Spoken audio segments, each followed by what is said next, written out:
لینے کے لیے تیار ہو جاتے ہیں۔ خبر کہاں مشہور ہوئی؟ حدیبیہ کے مقام پر، کہ عثمان شہید ہو گئے۔ اور بیت اللہ کتنی دور ہے؟ چند کلومیٹر کے فاصلے پر۔ اللہ کے نبی صلی اللہ علیہ وسلم مکہ سے 1400 ساتھیوں کو لے کر عمرہ کرنے کے لیے نکلے تھے نا۔ یہ دعویٰ کرنے والوں، ہمارے پیروں کو پورا علم غیب ہے، بزرگوں کو علم غیب ہے، نبی کو علم غیب ہے۔ جب نبی کو علم غیب ہے تو پھر یہ عمرے کا سفر کیوں ہوا؟ اگر آپ کے اس دعوے کو مان لیا جائے کہ اولیاء کو علم غیب ہوتا ہے، اولیاء کے سردار محمد کے صحابہ ہیں صلی اللہ علیہ وسلم، یہ نبی کے صحابہ مدینے سے کیوں نکلے؟ اگر اولیاء کو علم غیب نے تو پہلے پتہ اللہ کے نبی راستے میں سے ہی واپس آنا ہے، جانے کا کیا فائدہ ہے؟ عمرہ تو ہم کر ہی نہیں سکیں گے۔ نبی کیوں نکلے؟ عثمان کو کیوں بھیجا؟ سنیے، حضرت عثمان مکہ میں زندہ ہے اور اللہ کے رسول صلی اللہ علیہ وسلم اور آپ کے صحابہ خون عثمان کا بدلہ لینے کے لیے تیار ہیں۔ ایک درخت کے نیچے بیٹھتے ہیں، لوگوں سے عثمان کے خون کا انتقام لینے کے لیے بیعت لیتے ہیں، اور اللہ کے نبی کا انداز دیکھیے، اپنے ایک ہاتھ پر اپنا دوسرا ہاتھ رکھ کر اپنے دوسرے ہاتھ کو عثمان کا ہاتھ قرار دیتے ہیں۔ یہ میرا ہاتھ ہے، یہ عثمان کا ہاتھ ہے، یہ ابو بکر کا ہاتھ ہے، یہ عمر کا ہاتھ ہے، یہ علی کا ہاتھ ہے۔ 1400 صحابہ آقا علیہ السلام کے ہاتھ پر جنگ کی تیاری، حالانکہ جنگ کرنے کے لیے نہیں آئے، گھوڑے پاس نہیں، اسلحہ پاس نہیں، جنگ کی تیاری نہیں، ساز و سامان نہیں، اور مقابلے پر جن سے جنگ کرنی ہے وہ اپنے گھر میں موجود ہے، دشمن اپنے گھر میں ہے، دشمن اسلحے سے لیس ہے، دشمن کے پاس بہت بڑی نفری ہے، اور نبی 1400 ساتھیوں کو لے کر بے سر و سامانی میں، لیکن محبت عثمان کا اندازہ کیجئے، آقا کو اپنے اس سفیر سے، اپنے اس داماد سے، اپنے اس صحابی سے کتنی محبت تھی۔ اس بے سر و سامانی میں کہتے ہیں یہ محمد کا ہاتھ ہے، یہ عثمان کا ہاتھ ہے، ہم اس وقت تک لڑیں گے جب تک عثمان کا بدلہ نہ لے لیں، اور واپس نہیں لوٹیں گے، بھلے ہم لڑتے لڑتے سارے مارے جائیں۔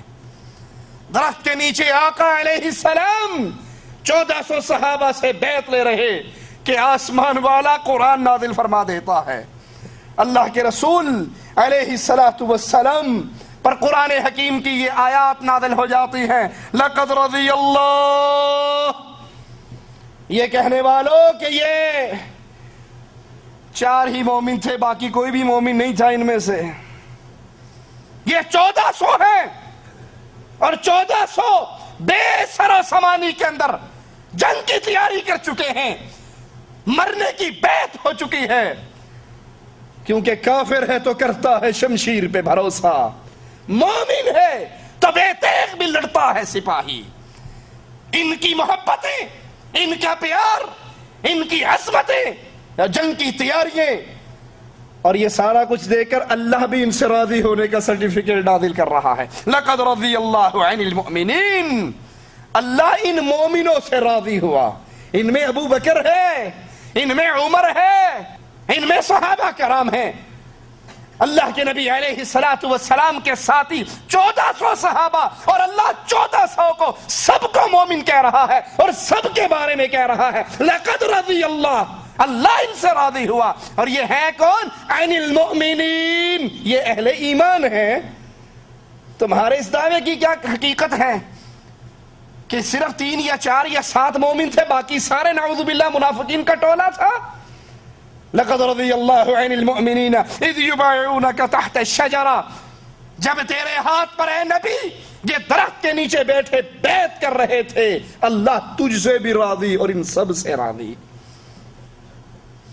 اگر اللہ کے نبی کو علم غیب تھا تو قرآن کی اس آیت کے بارے میں کیا کہو گے؟ نبی کی اس بیعت لینے کو کیا کہو گے؟ اللہ کے لیے سوچنا، اللہ کے لیے اس عقل کو استعمال کرنا،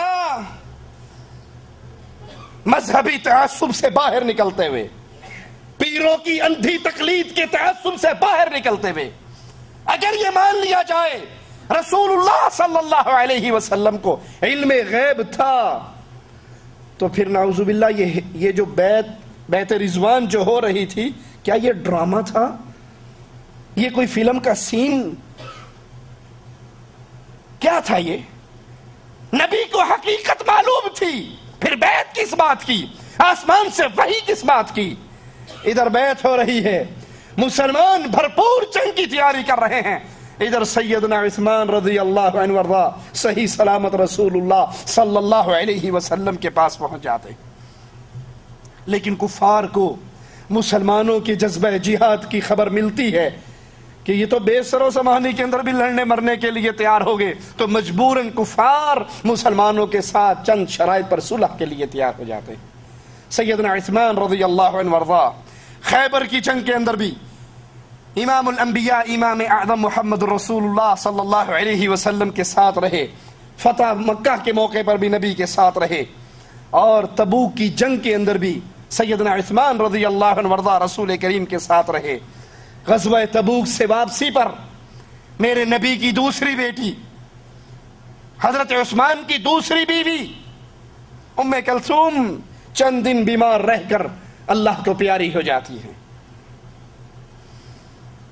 ابو بکر صدیق رضی اللہ عنہ وارضا اور سیدنا عمر دونوں اپنی خلافت کے اندر اپنے اہم معاملات کے اندر مشورے سیدنا عثمان رضی اللہ عنہ وارضا سے کرواتے۔ سیدنا ابو بکر اپنے فرامین سیدنا عثمان سے لکھوایا کرتے تھے۔ 12 ہجری میں سیدنا ابو بکر نے حج کے لیے جاتے وقت مدینے میں اپنا قائم مقام سیدنا عثمان رضی اللہ عنہ وارضا کو بنایا۔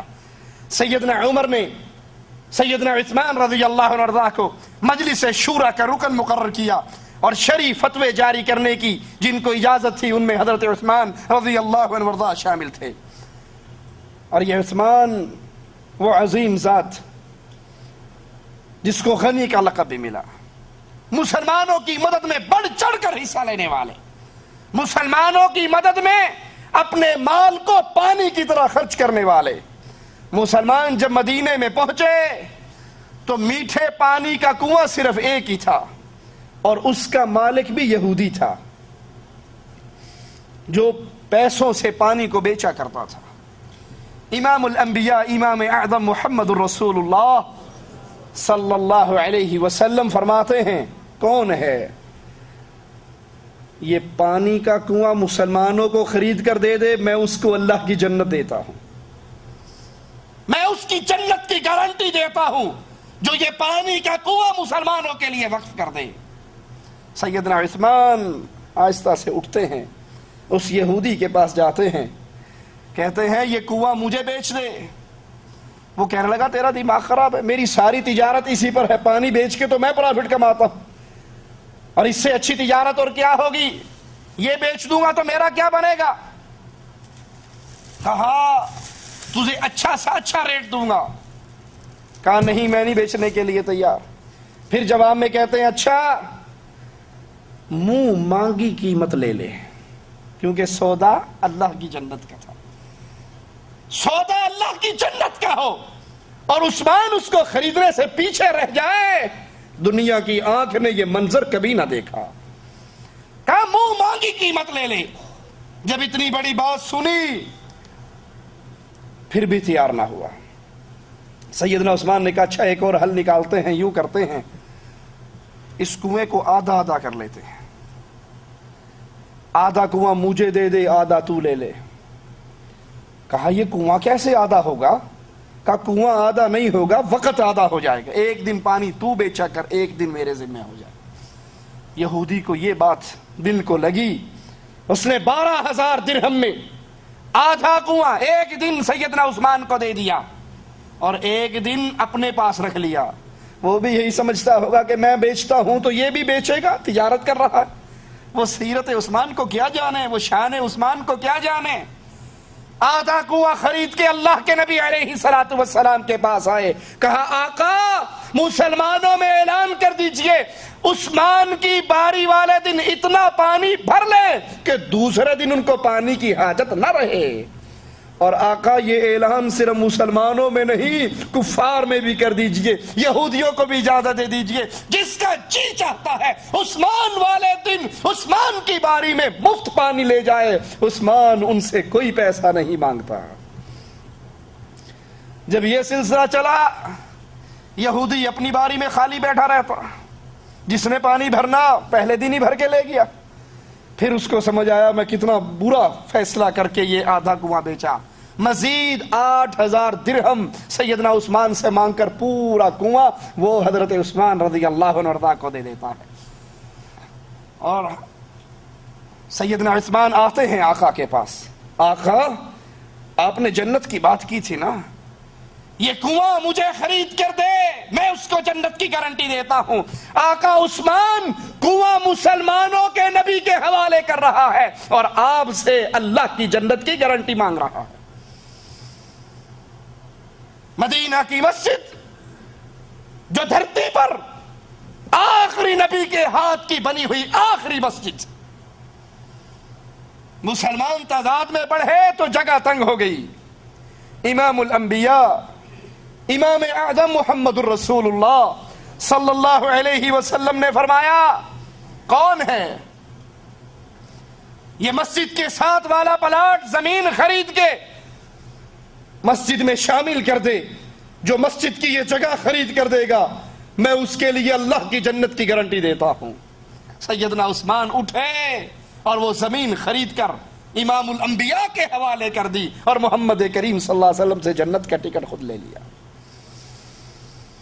سیدنا عمر رضی اللہ عنہ وارضاہ کے دور میں قحط پڑا، ایک تاجر 1000 اونٹ غلے سے لدے ہوئے مدینے میں لاتا ہے، سارا غلہ حضرت عثمان خرید لیتے ہیں۔ مدینے کے تجار کو پتہ لگتا ہے، وہ سیدنا عثمان کے پاس آتے ہیں، کوئی 1% پرافٹ دینے کی بات کرتا ہے، کوئی 2% دینے کی بات کرتا ہے، کوئی 3% پرافٹ دینے کی بات کرتا ہے۔ سیدنا عثمان کہتے ہیں میں غلہ اس کو بیچوں گا جو 10% پرافٹ دے گا۔ وہ سارے تاجر واپس لوٹ کے کہ 10% کون دے گا تجھے، ہم نہیں خریدتے۔ وہ واپس جاتے ہیں، سیدنا عثمان سیدنا عمر کے پاس آ کر کہتے ہیں مومنوں میں اعلان کر دیجئے، مدینے میں اعلان کر دیجئے، جس کو جتنا غلہ چاہیے وہ عثمان سے فری لے جائے۔ وہ لوٹتے ہیں تاجر، عثمان تو نے تو کہا تھا میں غلہ 10% پر دوں گا اور اب تو فری بانٹ رہا ہے، مفت بانٹ رہا ہے۔